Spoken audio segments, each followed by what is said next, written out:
গত পরশু রথযাত্রা উপলক্ষে অফিসে ছোট্ট করে একটু পুজোর আয়োজন করে ফেলেছিলাম। আসলে সব স্যার ম্যামদের কেবিনেই ঠাকুরের ছবি থাকলেও নিত্য পুজোর প্রচলন ছিল না।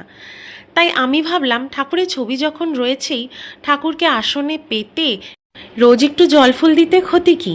যেমন ভাবা তেমনি ওদেরকে বলা, আর আমার পার্টনার মানে হচ্ছে ঋত্বিকা, চৈতালি আর শোভন এক কথায় রাজি হয়ে গেল। সবাই মিলে টুকটাক করে জিনিসগুলো কিনে আনা হলো আর রথের দিনটা বাছা হলো ঠাকুর পাতার জন্য। তাই আমার বড় মা, ঋত্বিকার যোগু দাদা, লোকনাথ বাবাকে পেতে সুন্দর করে ফল মিষ্টি দিয়ে আমরা পুজোর আয়োজন করে ফেললাম। আর এই সুন্দর থার্মোকলের যে সিংহাসনটা সেটা বানিয়ে এনেছিল ঋত্বিকা। স্যারকে বললাম, ব্রাহ্মণ তো আপনি, একটুখানি পুজো করে ফেলুন তো, একটু ফুলই নয় ছিটিয়ে দিন আমাদের ঠাকুরকে। তাই স্যার কিন্তু সেই কথা মতো একটুখানি ছোট্ট করে পুজো দিয়ে দিল। তারপরে একটুখানি টিফিন করে নিলাম, কারণ সকাল থেকে কিছুই খাইনি। টুকটাক করতে করতে বেশ কিছু কাজ করতে হলো, জায়গাপত্র পরিষ্কার করে গোছানো থেকে সব কিছু। তারপরে একে একেই সবাই কিন্তু ঠাকুর দর্শন করতে চলে এলো। আমি আর ঋত্বিকা মিলে কিন্তু একটা ছোট্ট প্রণামী বাক্সও তৈরি করে ফেলেছিলাম।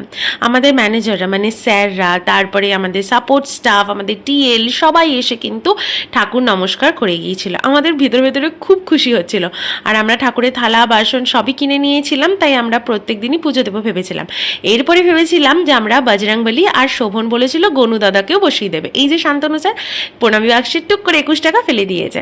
তারপরে আমাদের সব থেকে যারা কাছের মানুষ, আমাদের সিকিউরিটি গার্ড আর আমাদের হচ্ছে হাউসকিপিং মেম্বাররা ভক্তি ভরে প্রণাম করছে। দেখুন তারকদা, আগের ভিডিওতেও কিন্তু তারকদাকে দেখিয়েছিলাম।